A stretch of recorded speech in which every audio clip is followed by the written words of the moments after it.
नमस्कार दोस्त। भारतीय अर्थव्यवस्था किस तरीके से अपने नए नियम कानून और आरबीआई के द्वारा जारी गाइडलाइन के आधार पर इस निष्कर्ष पे हम पहुंच चुके हैं कि किस तरीके से भारतीय अर्थव्यवस्था को जो है नया रास्ता अब दिखाई देने लगा है। आरबीआई ने रेपो रेट घटाकर 5.6% पे कर दिया है। तो 5.6% सुनने में तो लगता है कि राहत की खबर है, लेकिन ऐसा कुछ भी नहीं है। भारतीय अर्थव्यवस्था पूरी तरीके से अब प्रभावित होती जा रही है। लेकिन असली सवाल यह है कि जब ब्याज दरें घट रही हैं तो सब्जियों के दाम क्यों बढ़ रहे हैं। अगर सब्जियों के दाम बढ़ रहे हैं तो सब्जियों के दाम बढ़ने के साथ साथ टमाटर, प्याज, आलू क्यों 5% से ज्यादा महंगे हो गए एक महीने में। अगर एक महीने में 5% से ज्यादा महंगे हो गए तो वीडियो कॉन्फ्रेंसिंग में अभी कल की तत्काल घटनाओं के आधार पर अगर देखा जाए तो आरबीआई के गवर्नर संजय मल्होत्रा जी ने इसके बारे में एक ब्रीफिंग कॉन्फ्रेंस कराई और उसके बाद उन्होंने जानकारी दी। देश के आर्थिक हालात काफी अच्छे नहीं है और हम समझेंगे कि आरबीआई की पॉलिसी के पीछे की असली कहानी, महंगाई का टारगेट क्यों बदला जा रहा है, किस तरीके से इस पूरी कहानी को हम बदलने की कोशिश कर रहे हैं, क्या इसका मुख्य रीजन है, किस तरीके से पूरी कहानी को आरबीआई गवर्नर ने इसके फेरबदल, क्या आम आदमी की जेब पर इसका क्या असर पड़ने वाला है। तो हम चलिए शुरू करते हैं और जानते हैं कि कहानी किस प्रकार से रही है। तो रेपो रेट कम करने का मतलब क्या होता है, पहले तो ये जानी कि रेपो रेट कम किया क्यों जाता है, रेपो रेट कम करने का मुख्य आधार क्या है और इसका रेपो रेट का जो सबसे पहला बेसिक्स है उसको हम समझेंगे कि किस प्रकार से इस कहानी को आसानी से व्यक्ति तक पहुंचाया जाए। रेपो रेट वो दर है जिस पर आरबीआई बाकी बैंकों को कर्ज देती है और रिवर्स रेपो रेट वो है जिससे बैंक आरबीआई उस बैंक से पैसा लेता है। तो रेपो रेट जब आरबीआई देता है और रिवर्स रेपो रेट जब आरबीआई लेता है जिस ब्याज पे, तो जिस पर आरबीआई बाकी बैंकों को कर्ज देता है वो आपका रेपो रेट होता है। जब ये घटती है तो बैंकों के लिए पैसा सस्ता हो जाता है और थ्योरी में home loan, car loan, business या बिजनेस सेक्टर से जुड़े हुए कई कहानियां जो आप आसानी से बिजनेस लोन सब सस्ते हो जाने चाहिए, इस सेंस में आप उसको लेते हैं। हाल ही में आरबीआई ने रेपो रेट को घटाकर 5.65% कर दिया। तो 5.65% करने का मुख्य आधार क्या रहा, इसका मुख्य आधार है कि पिछले कुछ समय में लगातार कटौती के बाद आया आंकड़ा है। सरकार और आरबीआई का ये तर्क है कि किस तरीके से हम इस पूरी कहानी को आपके सामने देखिए समय के आधार पर प्रस्तुत कर रहे हैं कि ये जो खर्च है, जो डिमांड है और इससे इकोनॉमिक डिमांड कितना बढ़ेगा, लोग ज्यादा खर्च करेंगे, बिजनेस में इन्वेस्ट आएगा कि नहीं आएगा। लेकिन यहाँ से कहानी में पूरी कहानी को मुख्य मोड़ दिया आरबीआई गवर्नर ने और महंगाई का टारगेट बदलना चाह रहे हैं। तो आरबीआई का जो असली काम है वो महंगाई को कंट्रोल में रखना है। तो महंगाई को कंट्रोल में रखने का आरबीआई का जो मुख्य काम है, किस तरीके से ये आपकी वित्त मंत्री निर्मला सीतारमण के द्वारा और ये आपके हैं मुख्य रूप से मल्होत्रा जी जो आरबीआई के वर्तमान में गवर्नर है। तो आरबीआई जिस प्रकार से काम कर रही है, आमतौर पर 4% के आसपास प्लस माइनस 2% के बैंड में ये होना चाहिए था रेपो रेट। लेकिन अब खबर आ रही है कि 2025-26 में कहानी बदल रही है और 26 के लिए रेपो टारगेट बढ़ाकर करीब 3.93% किया जा सकता है।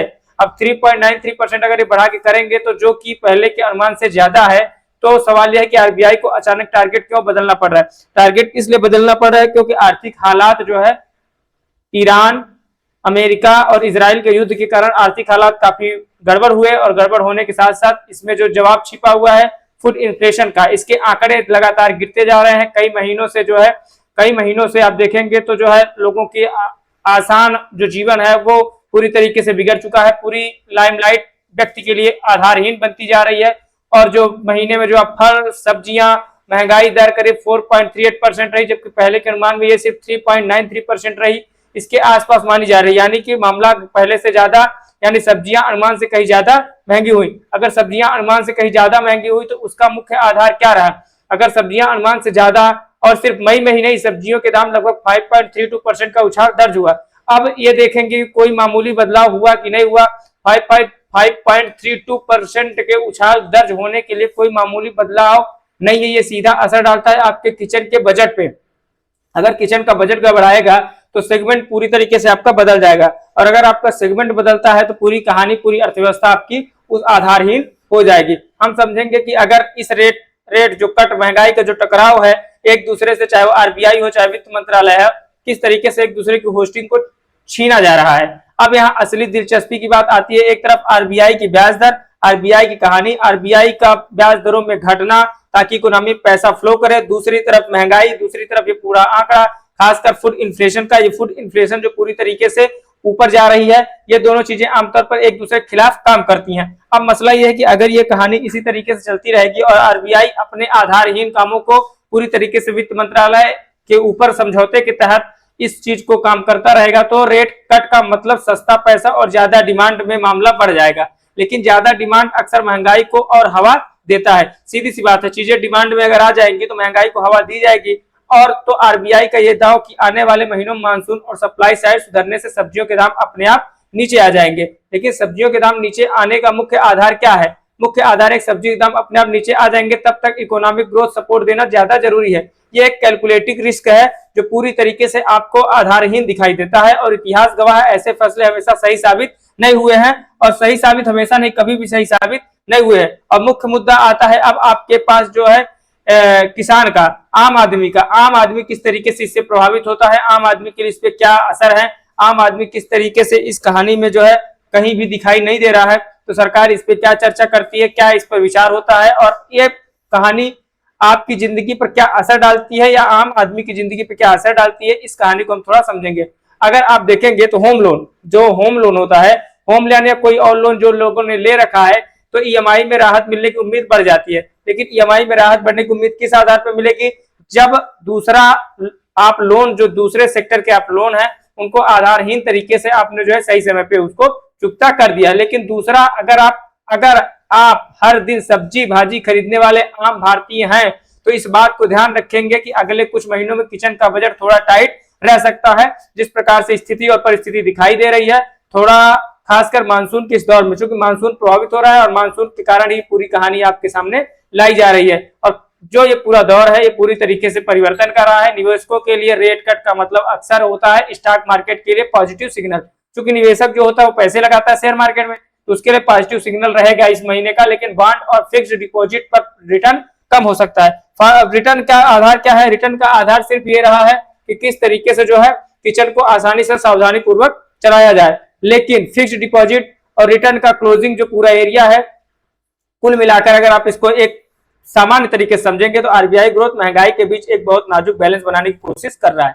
वो बैलेंस बन नहीं रहा है वो अलग बात है, लेकिन कोशिशें जारी हैं। कोशिश करनी चाहिए थी लेकिन सरकार ने उस पक्ष में, उस एरिया में कोई काम नहीं किया, पूरा दारोमदार आरबीआई को सौंप दिया और एक बहुत नाजुक बैलेंस बनाने की कोशिश रही। लेकिन अगला बड़ा टेस्ट होगा, अगले महंगाई के आंकड़े जो तय करेंगे कि आरबीआई किस आधार पर आरबीआई का दाव सही साबित होता है या नहीं होता है। आरबीआई का इस समय हालात जो है वो पहले से ज्यादा बद से बदतर है, इसलिए जो है पूरी कहानी गड़बड़ होती जा रही है। अब यह समझना है कि क्या रेट कट का फायदा सब्जियों को महंगाई पर भारी पड़ेगा या आम आदमी की जेब पर बोझ बढ़ता रहेगा। अब इस पे हम जानेंगे कि आम आदमी का जेब, क्योंकि आम आदमी आरबीआई के लिए, चूंकि ये सेंसेक्स पूरी तरीके से प्रभावित होता है आम आदमी से, तो अगर ये आपको पूरी तरीके से समझ में आएगा कि जो लोकेशन है, जो सेंसेक्स है, अगर वो प्रभावित होगा तो सीधी सी बात है कि उससे अर्थव्यवस्था प्रभावित होगी। तो अगर हम पूरी इस कहानी को समझेंगे तो इसी तरीके से अगर हम एनालिसिस को समझेंगे तो ये समझ में निकल के आएगा कि पूरी तरीके से अर्थव्यवस्था प्रभावित हो रही है। अर्थव्यवस्था के साथ साथ आप पूरी तरीके से जो है भारतीय इकोनॉमी को आप पूरी तरीके से प्रभावित कर रहे हैं। मसला ये नहीं है, चूंकि आर्थिक हालात इतने गड़बड़ हैं, चाहे वो हार्मुज जलसंधि का मुद्दा रहा हो, चाहे वो ईरान का मुद्दा रहा हो, चाहे अमेरिका और इजराइल के बीच ईरान जिस तरीके से पिस रहा है वो मुद्दा रहा हो, उस पूरी कहानी में यह निकल के आता है निष्कर्ष के आधार पर कि किस तरीके से जो है बैंकों को जो है रेपो रेट के आधार पर बैलेंस तो दिया जा रहा है, लेकिन वो बैंक किस आधार पे, अपने आधार पे आधारहीन होते जा रहे हैं, उनका बजट किस प्रकार से सुरक्षित है या नहीं है, यह समझना मुख्य मुद्दा रहा है। अगर हम समझेंगे दूसरी कहानी में तो क्या इस पूरे बजट में जो भारतीय नागरिक है, जो भारतीय लोग हैं, जो उनके किचन प्रभावित हो रहे हैं, उस पर किस तरीके से निष्कर्ष निकलेगा। और दूसरा जो सबसे बड़ा मुद्दा इस देश में किसान का है कि किसान किस तरीके से, आम आदमी अपने रोजमर्रा के जीवन में किस तरीके से प्रभावित हो रहे हैं। असली कहानी है कि क्या भारतीय वित्त मंत्रालय या भारतीय रिजर्व बैंक किस तरीके से जो है निर्मला सीतारमण के साथ मीटिंग के बावजूद भी मल्होत्रा जी ये निष्कर्ष नहीं निकाल पाए कि हम किस तरीके से महंगाई को नियंत्रित करेंगे। हालात इतने खराब हैं, नीचे स्तर पे गरीबी इतनी स्तरहीन होती जा रही है कि जिसके पास 2-4 पैसे आ रहे हैं उनका तो ठीक है, लेकिन आप समझिए कल का सब्जी था वो भी जो है यहाँ 120 रुपए किलो मिल रहा है। सोचिए इतनी महंगाई के बावजूद अगर ये हालात बने हुए हैं तो इसका मतलब है कि कहीं ना कहीं सरकारें उस पर ध्यान नहीं दे रही हैं और सरकार को ध्यान देने की जरूरत भी नहीं है। सरकार अपने काम में मस्त है। सरकार, अब प्राइम मिनिस्टर साहब जो है अभी हाल ही में जो है तत्कालीन जो है वो न्यूजीलैंड और ऑस्ट्रेलिया की यात्रा से आए हैं। चूंकि इधर गर्मी ज्यादा है हिंदुस्तान में वर्तमान स्थिति में, तो हो सकता है कि 2-4 दिन के बाद फिर कहीं ना कहीं अपना विदेशी यात्रा पे वो जाएंगे, क्योंकि देश की अर्थव्यवस्था सुधारने के लिए विदेश जाना पड़ता है। जरूरी नहीं है कि हर काम यही हो, लेकिन मुद्दा ये है RBI supreme price inflation trend, अगर आरबीआई इस आधार पर काम करती है, मल्होत्रा जी का ये जो पूरा रेट रहा, अब आप ये जानते ही होंगे कि किस तरीके से ये देखिए, ये असली हिंदुस्तान है जो हम आपको दिखाने की कोशिश कर रहे हैं। असली हिंदुस्तान ये है जहां से आप जो है पूरी तरीके से प्रभावित होते हैं। अब ये देखिए, ये है मुख्य आरबीआई गवर्नर, ठीक है, मल्होत्रा जी, संजय मल्होत्रा, इनका नाम है संजय मल्होत्रा, ठीक है।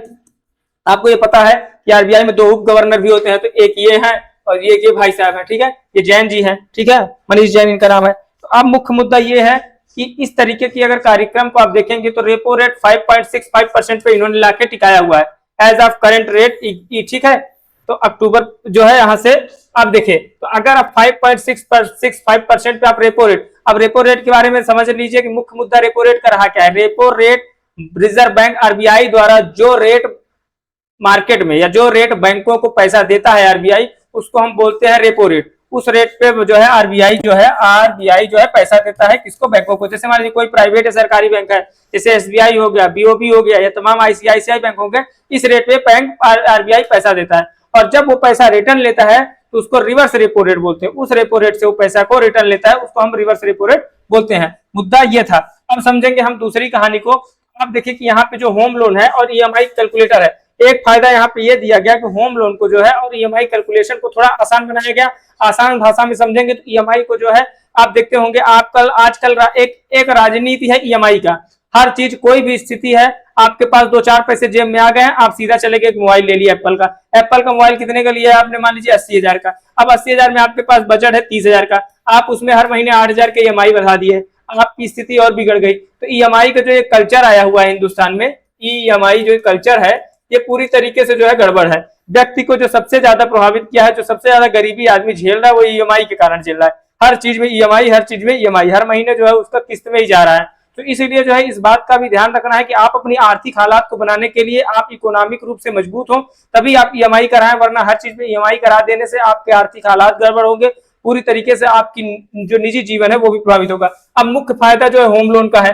होम लोन देखिए पहले से क्या हुआ कि होम लोन पहले से अब और महंगा होने जा रहा है। होम लोन महंगा इसलिए होने जा रहा है क्योंकि सरकार के पास बजट कम है, आरबीआई उसमें प्रभावित हो रहा है। आरबीआई के पास जिम्मा यह है कि वो पैसा लूट के ले आओ, कहीं से भी ले आओ। तो पैसा लूटने का तरीका कहाँ पे है, आम आदमी के पास है। अब आप रोड पे आइए, सड़क पे आइए और कहीं से भी पैसा निकाल के ले आइए। तो इस प्रकार से जो है होम लोन की राशि देखिए ये है, इस तरीके से जो है पूरी तरीके से ब्याज दर 8.75% के ब्याज पे सोचिए होम लोन अगर आप लीजिएगा तो तब तो पूरा जीवन। अब देखिए ये है, आप नोटबंदी के दौरान के ये सीन निकाला गया है। नोटबंदी के दौरान किस तरीके से जो है यहाँ से यहाँ तक लोग लाइन में लगा हुआ है स्टेट बैंक के पैसे के लिए। अब देखिए मसला ये है कि ये आदमी जो है, जो ये छोटा वाला है, इसके पास तो पैसा है नहीं। चलिए ये दूसरी बात है कि मजे की बात है कि ये आदमी जो पीछे दो लगे हुए हैं, ये अपना पैसा निकालने के लिए यहाँ पे लाइन में लगे हुए हैं। अपना पैसा निकालने के लिए 4 घंटे इनको लाइन में रहना है। यहाँ से अब पैसा इनके पैसे से बैंक चल रहा है, इनके पैसे से अर्थव्यवस्था चल रही है, लेकिन जो है फिर भी ये लाइन में लगे हुए हैं। यही हिंदुस्तान की असली कहानी है और ये बालक देख रहा है, ये इस बात को समझ रहा है किस तरीके से जो है हम लोगों को जो है आसानी से लोग बेवकूफ बना रहा है। यही बात समझने की जरूरत थी और यही मुख्य आधार है जो हिंदुस्तान की कहानी को। देखिए इनका चेहरा देखिए और इनका चेहरा देखिए, दोनों का चेहरा देखिए, आराम से जो है मुस्कुराते हुए नजर आ रहे हैं, क्योंकि इनकी अर्थव्यवस्था नहीं प्रभावित हो रही है। प्रभावित हो रहा है आम आदमी का, जिसके पास आर्थिक हालात सही नहीं है। जिस प्रकार से ये ईएमआई खेल रहे हैं, व्यक्ति को आप किस्तों में बांधते जा रहे हैं, व्यक्ति को आप जो है पूरी तरीके से किसी भी इंफ्रास्ट्रक्चर के तरीके को अगर आप नहीं सुधारने की कोशिश करेंगे तो आप क्या करेंगे, पूरा बोझ जो है आम आदमी पे बांध देंगे। आम आदमी पे बांध देने का मतलब क्या होता है कि आम आदमी जो है पूरी तरीके से उसकी लचर व्यवस्था, आर्थिक स्थिति, घर, समाज, परिवार पूरी तरीके से प्रभावित हो जाता है। अब ये पूरी कहानी जो है इस तरीके से निकल के आई है।